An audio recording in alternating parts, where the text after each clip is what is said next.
les boissons enivrantes, les jeux de hasard, l'adoration des statues. Toutes ces choses sont l'œuvre du diable et vous devez vous en éloigner comme vous vous éloignez de la peste. S'il y a bien des versets du Coran qui sont clairs dans l'interdiction de certaines choses, ce sont les versets qui parlent de l'alcool, les boissons enivrantes et les jeux de hasard et l'adoration des statues. Pourquoi le Coran est-il si tranchant dans ce domaine? Pourquoi autant d'intransigeance? Parce qu'en fait tout est lié. Les boissons enivrantes, les jeux de hasard et l'adoration d'autres que Dieu forment une entité satanique qui a pour objectif d'éloigner l'être humain de tout ce qui est bon et utile pour lui. On sait tous, nous en tant que croyants, que l'objectif de la religion, c'est de préserver l'être humain de tout ce qui est dangereux et mauvais pour lui. L'islam est venu pour notre intérêt sur terre et dans l'au-delà, notre bien-être et notre bonheur. Ash-Shaytan, le diable, son objectif c'est le contraire. Il se bat pour notre malheur sur terre et dans l'au-delà. Ainsi, c'est un bras de fer entre Dieu qui nous veut du bien et le diable qui nous veut le mal. Et Dieu nous a envoyé les prophètes pour nous éclairer, et le diable nous envoie ses soldats pour nous égarer. Et parmi les soldats du diable se trouvent ceux qui fabriquent les boissons enivrantes et qui les vendent et qui font la pub. Et chaque année, on a des centaines, des milliers de morts dus à la consommation d'alcool, des blessés, des conflits dans les couples. Les dégâts de l'alcool, on les connaît. Et chaque année, nous avons des milliers de personnes qui s'appauvrissent de plus en plus à cause des jeux de hasard, à cause des paris, voire même des personnes qui se suicident, qui se donnent la mort. En 2010, un jeune homme de 23 ans s'est jeté du haut d'un pont à Paris. Pourquoi? Parce que il a fait faillite. Il a emprunté des milliers d'euros dans son entourage. C'est quelqu'un qui passait son temps à parier. Et bon, on gagne une fois, 2 fois, 10 fois, du moins. On vous laisse gagner plusieurs fois, et puis à la fin, on vous retire, non pas ce que vous avez gagné, mais on vous retire même votre âme. La preuve, ce jeune, à 23 ans, 2012, il s'est suicidé. Il a perdu 150 000 euros dans un pari. Donc, il y a des criminels sur terre aujourd'hui qui ont pour objectif, écoutez bien, de nous éloigner de tout ce qui est bon et utile pour nous. Quels sont les moyens qu'ils utilisent? Tout moyen qui va nous empêcher de réfléchir, de penser. Parce qu'un être humain, si vous voulez lui prendre ses biens, il faut d'abord le dépouiller de son esprit critique. En fait, il faut le droguer. Il faut lui donner des substances qui vont inhiber son intelligence. Et là, vous pouvez faire de lui ce que vous voulez. L'alcool fait partie de ces substances qui inhibent. La drogue. Mais aujourd'hui, ils ont développé une drogue qui est encore beaucoup plus puissante, qui s'appelle les jeux de hasard et en particulier les paris. Et vous savez très bien que la semaine prochaine va commencer la Coupe du Monde, n'est-ce pas, de football. Et vous savez aussi que le foot n'est plus un sport, mais c'est devenu une religion, ou plutôt c'est devenu l'opium du peuple. L'objectif c'est quoi? C'est de détourner les gens de l'essentiel vers ce qui est futile, mais ils font d'une pierre plusieurs coups. La preuve,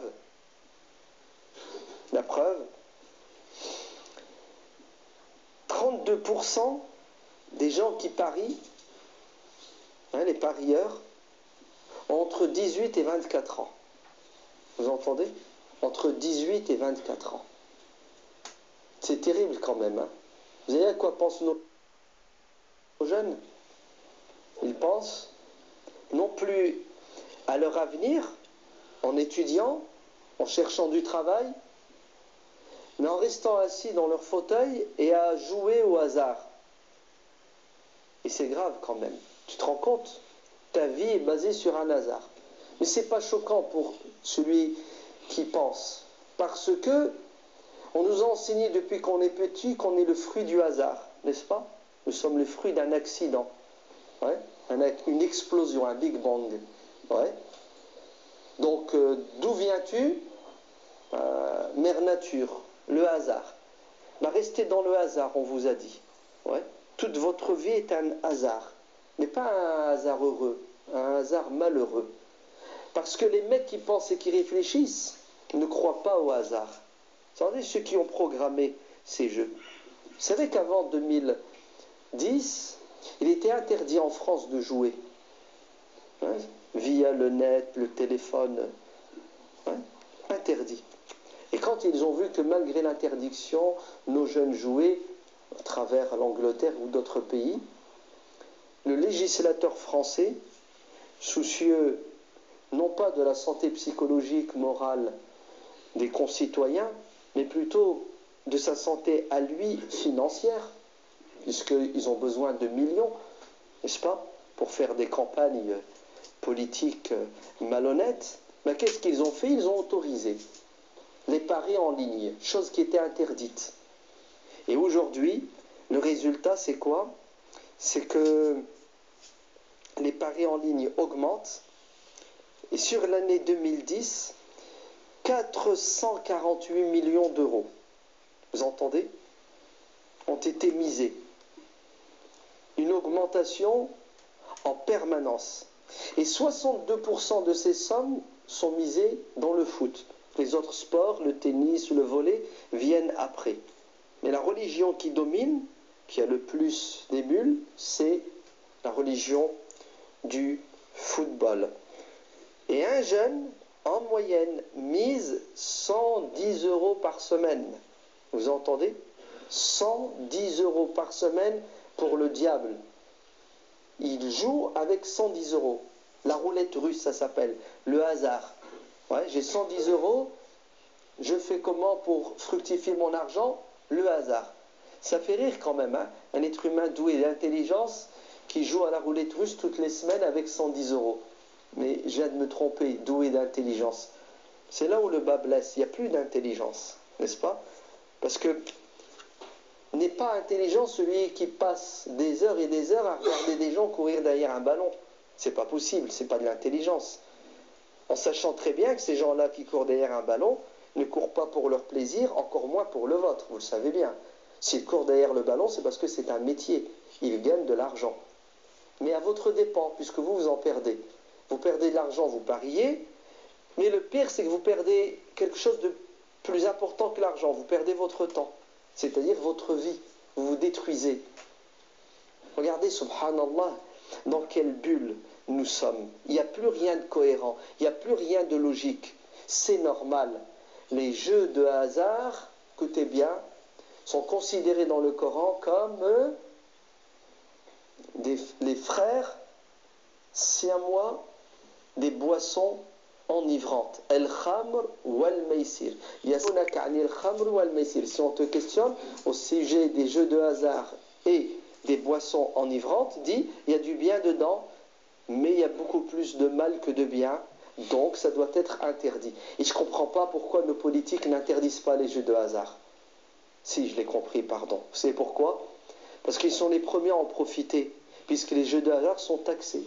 Il y a un truc qui s'appelle la Française des Jeux. L'État profite de votre faiblesse. Vous qui êtes drogué, vous qui n'arrivez plus à vous arrêter, vous qui pariez avec l'argent de vos enfants. Est-ce que vous savez qu'il y a des gens qui sont mariés, responsables de famille, et ils vont jusqu'à piquer les allocs de leurs gosses pour jouer avec? C'est une drogue, les jeux de hasard. Bonjour à tous. Là, vous venez de voir un petit extrait d'une vidéo de Hassan Ikoussienne qui nous parle des jeux de hasard. Après le sport qui est devenu l'opium de nos démocraties, voilà qu'on se retrouve devant une nouvelle expression du capitalisme ambiant. Les jeux de hasard avaient déjà commencé avec l'avènement des casinos à Las Vegas. Et ensuite, nous avons vu apparaître les courses hippiques et les loteries nationales. Aujourd'hui, notre système capitaliste en a fait une surenchère inquiétante avec tous ces jeux de grattage, hein, ces jeux de course, ces jeux sportifs, ces loteries et tous ces jeux en ligne. On a fabriqué une société d'addictés, pour ne pas dire de drogués carrément. De véritables drogués des jeux de hasard qui sont plongés dans l'illusion de la richesse. Hein.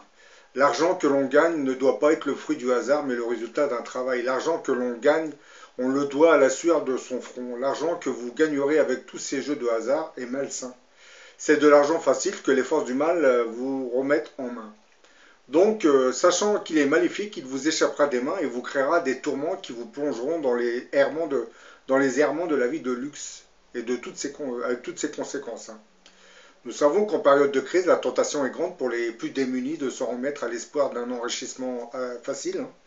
Et nos États qui profitent de cette manne financière hein, ne devraient pas encourager cette illusion qui pour certains devient ruineuse puisqu'ils y mettent toutes leurs économies. Hein. La Bible nous avait déjà mis en garde contre l'argent facile, comme c'est écrit dans Philippiens au chapitre 4, verset 6. Dieu étant le maître de temps et des circonstances, il permet certaines circonstances afin de faire aboutir ses propres desseins. Dieu ne se sert pas des jeux de hasard pour subvenir aux besoins de l'homme. Il n'utilise pas le hasard, mais il a toujours préparé d'avance les choses qui concernent notre vie. Évangile selon Luc, chapitre 9, verset 25. Et que servirait-il à un homme de gagner tout le monde s'il se détruisait ou se perdait lui-même? Timothée chapitre 6 verset 10. Car l'amour de l'argent est une racine de tous les maux. Et quelques-uns en étant possédés, hein, se sont égarés loin de la foi et se sont jetés eux-mêmes dans bien des tourments. Matthieu chapitre 6 verset 24. Nul ne peut servir de maître hein, car il haïra l'un et aimera l'autre, ou il s'attachera à l'un et méprisera l'autre.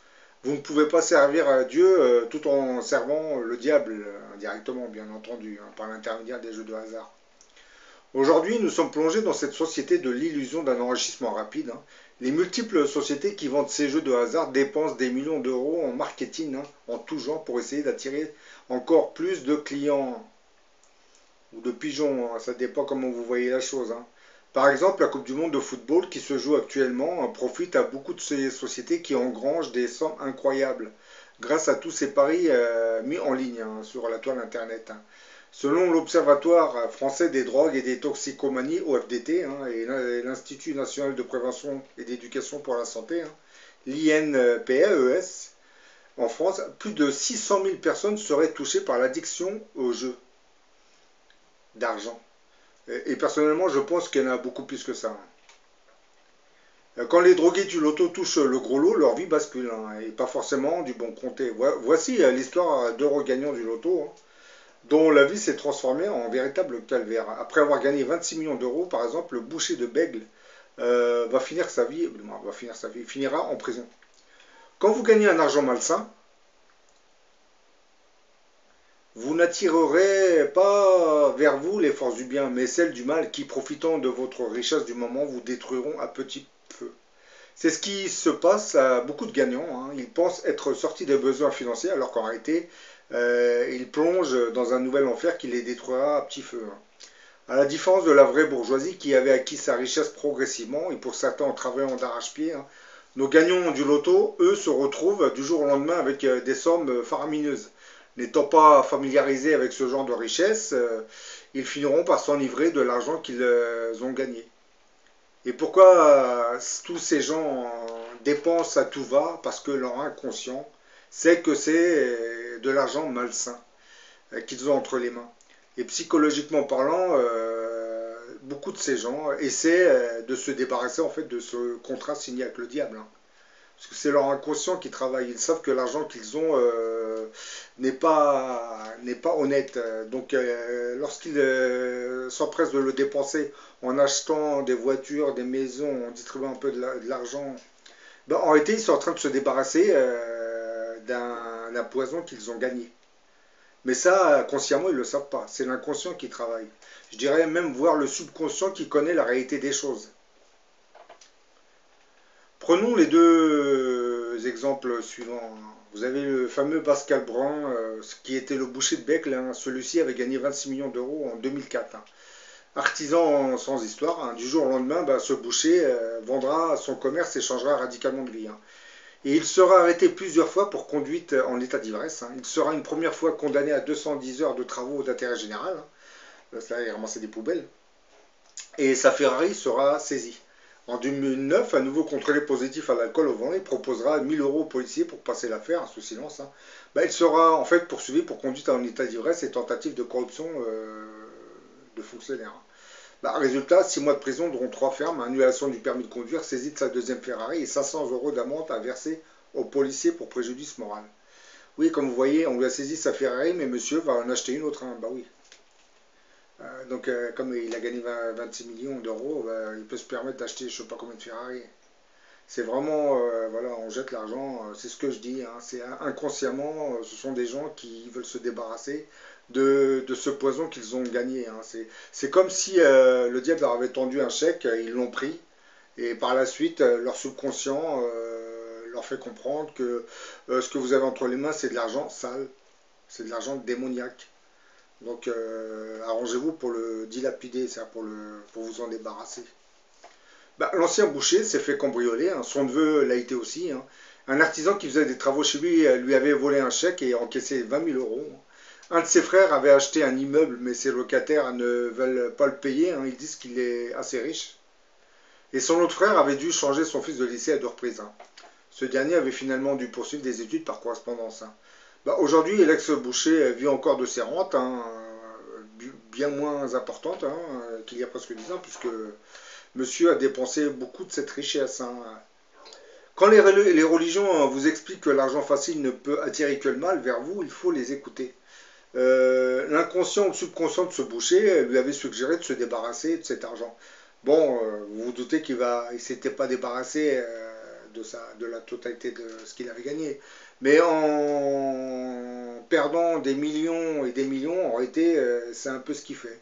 Il se débarrasse d'un chèque empoisonné. Autre histoire encore plus convaincante hein, qui montre que l'argent facile à gagner avec les jeux de hasard ne plaise pas à Dieu. Par exemple, vous avez une autre histoire, c'était en 2001, vous avez là un quadragénaire hein, du sud de la France. Lui va gagner la somme de 900 000 euros au loto. Et ne sachant pas comment gérer cet argent, il va faire appel à un banquier qui lui va lui placer 780 000 euros dans un plan d'épargne et une assurance vie. Quand il se fait licencier un an plus tard, il avait gardé son travail, bien entendu. Hein. Il se tourne à nouveau vers son conseiller bancaire qui, lui, va lui proposer de tenter sa chance en bourse. Et pendant 3 ans, c'est un succès, hein, emporté par sa fougue. Hein. Il va jouer des sommes de plus en plus grosses hein, et assez rapidement dépassé par cet univers qu'il ne connaît pas. Hein. Il sera vite dépassé. Hein. Le directeur de l'agence bancaire qui le conseillait reprendra alors la main sur son compte pour tenter de le renflouer. Hein. Il n'avait pas l'air plus compétent. Hein. Il placera jusqu'à 1 million d'euros par mois pendant des mois au nom de son pauvre client, mais sans succès. Hein. Quand le directeur de l'agence se fera muter, un l'ex-gagnant au loto se retrouvera avec une dette de 600 000 euros sur les bras. Face à la pression de la banque, il prendra un avocat pour se défendre. Hein. Et la banque va l'assigner en justice pour obtenir ses 600 000 euros. Il prendra une hypothèque sur la maison de son client. Malgré une ultime contre-attaque, il devra rembourser son découvert de 600 000 euros qui, lui, était presque millionnaire hein, quelques années plus tôt. La richesse que vous obtenez grâce au jeu de hasard est gagnée malhonnêtement. Donc Dieu s'éloignera de vous hein, et laissera les vautours du mal vous dépouiller. Jusqu'à présent, il était toujours possible de se consoler en se disant que les sommes investies par les joueurs tombaient dans les caisses de l'État hein, et pouvaient être réutilisées hein, pour des actions d'intérêt général. Mais avec les paris en ligne, ce n'est plus le cas, hein, puisqu'ils sont gérés par des sociétés privées. Hein. Désormais, les jeux sont accessibles à tous et à toute heure de la journée, avec l'idée qu'on peut gagner facilement de l'argent sur Internet. Et il y a un grand danger que courent tous ceux qui jouent les jeux d'argent. Dans les casinos, par exemple dans des casinos et loteries, on utilise toutes sortes de marketing afin de séduire les joueurs à risquer le plus d'argent possible. Hein. Ils offrent beaucoup d'alcool et des cigarettes fortes à un bon prix. Hein, et des fois gratuitement, afin que les joueurs deviennent ivres et incapables de se contrôler. Nos nations capitalistes, portées par le courant libéral, ne remplissent pas son rôle de protection des plus faibles.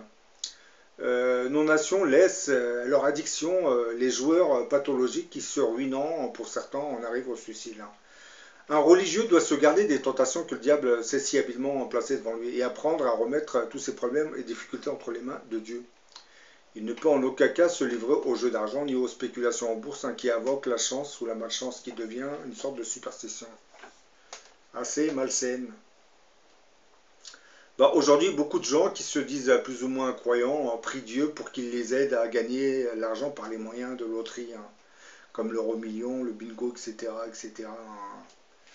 Les tiercés, les quartés, les quintés, on n'arrête plus hein, dans la surenchère hein, des jeux et des paris. Ils revendiquent jouer ces jeux de chance pour qu'ils puissent donner cet argent à l'église ou à une autre bonne cause, mais bien que cela puisse être un bon motif, hein, la vérité c'est que Dieu ne peut pas agréer les revenus qui proviennent de ces jeux de hasard.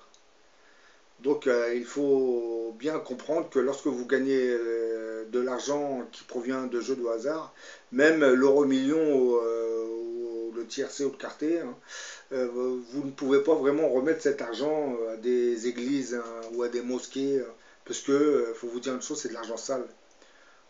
Et si ces églises ou ces mosquées vont accepter votre argent, ben, logiquement, ils vont avoir d'autres problèmes qui vont leur tomber dessus. C'est comme s'ils acceptaient d'encaisser le chèque du diable, hein, indirectement. On ne peut pas donner de l'argent aux églises en sachant qu'il provient de l'influence machiavélique du diable, qui est l'initiateur de tous ces jeux de hasard, comme vous vous en doutez. Hein. Pour le Coran, le jeu de hasard, comme ça vient d'être dit, constitue même une abomination, œuvre du diable, hein, au même titre que le vin, les pierres dressées et les flèches de divination. Hein. Écartez-vous afin que vous réussissiez, hein, est-il indiqué à l'intention des musulmans dans la sourate 5. Hein. Quant au judaïsme, hein, qui sont encore plus proches de la réalité, bien que beaucoup de ces sociétés sont dirigées par des juifs de la diaspora. Hein. Bah oui, c'est ça, hein, l'hypocrisie hein, dans le judaïsme. Bien que, bon, ceux qui parlent par l'intermédiaire du judaïsme, ce sont les religieux, parce que ce sont les laïcs qui contrôlent ces sociétés de jeux de hasard. Hein. Les laïcs juifs, hein, bien entendu. Hein. Donc je disais, quant au judaïsme, il assimile les jeux de hasard et les paris à du vol. En effet, contrairement aux transactions commerciales dans lesquelles un vendeur et un acheteur s'engagent, en étant d'accord chacun sur ce qu'elle implique, tous les joueurs s'engagent dans un jeu dans le but de gagner. Par conséquent, les jeux d'argent et de hasard ne sont pas considérés comme un véritable transfert de propriété, mais s'apparentent plus à du vol. Donc, dans la religion islamique, tout comme dans le judaïsme, les jeux de hasard sont pratiquement interdits. Bon, certains vont se dire, mais pourquoi donc ces jeux de hasard se répandent? Oui, parce que vous savez que depuis la Révolution française, la France a été déchristianisée. Puis par la suite, on a déchristianisé l'Europe. Et après, par la suite, c'est tout le monde qui s'est déchristianisé, du moins une partie du monde, puisque l'autre partie, ce sont des musulmans, des bouddhistes et d'autres et des animistes. Et en détruisant tous ces dogmes religieux, ben, on détruit en même temps toutes les valeurs morales religieuses. Hein, et on permet aux vautours du capitalisme économique de commencer à régner en maître absolu. Et ça avait commencé, comme j'ai dit tout à l'heure, par les casinos, puis par la suite, hein, l'inspiration démoniaque agissant, nos chers capitalistes auront des idées, hein, de plus en plus d'idées pour créer des jeux de hasard, avec la complicité et la complaisance de nos gouvernements, bien entendu. Hein. Parce que les courses hippiques, hein, ça a été fait avec l'aval de notre gouvernement en France. Hein. Parce que comme vous savez, il y avait le tiercé, ensuite on a eu le quarté, ensuite on a eu le quinté. Donc on poussait les gens à aller acheter des billets hein, pour jouer. Et ils perdaient, parce que comme vous le savez, ce n'est pas tout le monde qui gagne. Hein. C'est une petite minorité. C'est un peu comme le loto national ou l'euro-million. En général, quand vous allez miser à l'euro-million, vous misez une certaine somme. Hein. Et celui qui va gagner, en réalité, ne va pas gagner tout ce que vous avez misé. Oui, vous vous en doutez. Je vais vous donner un exemple. Par exemple, si vous jouez un ancien loto de, c'était 8 francs, je crois, dans le temps, bah, vous aviez quand même 3 à 4 francs qui allaient dans les caisses de l'État. Alors vous imaginez l'euro-million qui fonctionne avec plusieurs pays. Eh ben, tous ces pays, en général, encaissent un pourcentage sur ces paris, puisque tout est partagé. Par exemple, si vous avez un gagnant qui gagne 120 millions d'euros, bah, il faut vous dire que vous avez l'autre moitié qui est partagée par les différents pays aussi. C'est des sommes effrayantes, hein. Bon, quand on nous dit qu'on est envahi par les migrants, quand vous voyez ces sommes, les gens viennent vous dire que oui, les migrants n'en veulent pas, et pourtant, ce sont les mêmes qui vont jouer à l'euro-million, au tiercé, au loto, ils vont donner de l'argent. Quand vous leur demandez de donner de l'argent pour aider les migrants des SDF, ah non, non, non, non, non, non, ils n'ont qu'à travailler ces gens. Par contre, eux, logiquement, avec leur bonne conscience, hein, ils vont aller jouer à ces jeux. Ils vont aller dans un bar tabac et puis prendre des jeux de grattage, hein. Voir aujourd'hui, actuellement, comme c'est la Coupe du Monde, aller parier sur des matchs, parce que là, les matchs, les paris en ligne, ça devient catastrophique en réalité, hein. Vous savez, des gens qui sont en train de s'endetter, j'entends quelquefois des gens qui jouent, ils se retrouvent avec des découverts, et lorsque leur paye arrive, en réalité, ils ne touchent que la moitié, puisque la moitié de leur paye, elle est partie dans les jeux de hasard. Vous vous rendez compte jusqu'où on en est arrivé? Et beaucoup de ces gens, ces jeunes surtout, comme ça a été dit dans la vidéo tout au début, hein, beaucoup de ces jeunes ont commencé à jouer, et ensuite c'est devenu une addiction pour eux. Parce qu'ils arrivent à gagner quelques petites sommes, c'est un peu comme les jeux de hasard, pardon, les jeux de grattage, hein. Vous gagnez un petit peu, ça c'est pour attirer les gens en général. Ensuite, vous allez commencer à perdre beaucoup plus d'argent. Donc ceux qui commencent à jouer au grattage, il faut tout de suite arrêter, hein, parce que c'est vraiment c'est un piège, hein, parce que tout est calculé pour que vous ayez un ou deux jetons, un ticket gagnant, hein. Et c'est des petites sommes en général, hein, parce qu'on ne met pas des grosses sommes. Ou quelquefois, pour attirer encore plus de parieurs, la française des jeux va mettre des petites sommes assez conséquentes dans certaines villes où les gens ont tendance à beaucoup jouer.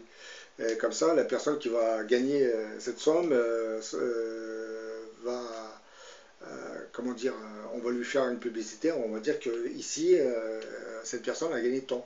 Ce qui va pousser d'autres personnes à venir jouer encore plus. Vous voyez, c'est machiavélique, hein, mais je ne vais pas vous dire tous les rouages de ces jeux, comment ils fonctionnent, comment ils font pour vous faire venir, vous pousser à jouer, hein. Et puis quand vous regardez, vous avez quelquefois des reportages où vous avez des gens qui ont gagné à la loterie nationale, hein. Au début, ils sont joyeux, mais après, par la suite, beaucoup d'entre eux se retrouvent vraiment sans le sou. C'est logique, hein. Comme je vous l'ai dit, quand vous gagnez de l'argent, c'est malsain. Dieu va s'éloigner de vous. Donc ce sont les rapaces et les vautours qui sont inspirés par les forces du monde qui vont venir vers vous pour vous retirer le maximum d'argent. Parce que déjà le fait d'avoir gagné cet argent, en gagnant cet argent, vous avez pactisé indirectement avec le diable. Donc le diable par la suite il vient se servir. Je vous ai dit, hein, quand vous vous éloignez du créateur des mondes, c'est le diable qui vient vers vous. Il ne faut pas vous en étonner, hein. Mais bon, concernant ces jeux de hasard, je pense que dans le futur, on mettra un terme à cette folie capitaliste, hein, qui est en train d'abrutir complètement les citoyens. Et ça, ce salut ne viendra que par le grand monarque, comme vous le savez, dans le futur, hein. Il sera le seul à pouvoir imposer sa loi contre ce déferlement de jeux d'argent et qui permet d'enrichir une minorité, hein. Et puis les gouvernements profitent de cette panne, comme vous vous en doutez. C'est pour cette raison que c'est dans leur intérêt de légaliser encore plus de jeux de hasard, hein. Vous savez, carrément, les lois sont faites pour ces jeux, hein, comme la loterie nationale, hein. Bon, voilà, j'en ai fini avec cette petite vidéo, hein. Je l'ai faite pour vous dire de faire très très attention avec ces jeux de hasard, hein. Tout comme ceux qui vont jouer dans les casinos. Là, c'est pareil, vous allez carrément donner de l'argent au diable, hein, sans vous en rendre compte, hein. Vous pouvez gagner de l'argent, mais sachez-le, hein, c'est de l'argent qui n'a pas été gagné avec la sueur de votre front. Donc déjà, vous savez qu'entre les mains, vous avez quelque chose qui est malsain. et votre subconscient ou votre inconscient vous poussera à essayer de vous débarrasser de ce que vous avez gagné. C'est pour ça les gens ont tout de suite cette folie de vouloir acheter à gauche et à droite. En réalité, s'ils ne se rendent pas compte que c'est leur inconscient qui leur suggère de se débarrasser de ce qu'ils ont gagné. C'est pas parce qu'ils ont vu une belle Ferrari qu'ils sont entiers. Non, c'est voilà, c'est psychologique. C'est parce que ces gens ne le savent pas encore, hein, leur subconscient, lui, il sait ce qu'ils ont gagné, il sait que c'est quelque chose de malsain, il sait que cet argent va leur créer de gros problèmes. Donc, voilà, il leur suggère de... Bien entendu, ceux qui gagnent à l'euro million ne vont pas se débarrasser de tout ce qu'ils ont gagné. Mais vous avez quand même une partie qui sera dilapidée, hein. Et le problème, c'est que la personne qui va gagner cet argent, elle va se transformer comme ça a été, comme vous venez de l'entendre tout au début, hein. Vous avez certaines personnes qui vont devenir accro au jeu, moins accro à l'alcool, aux soirées jet set, toutes ces choses, hein. Ils vont, voilà, ils condamnent leur âme après par la suite à cause de cet argent. Bon, je vous dis à la prochaine pour une autre vidéo.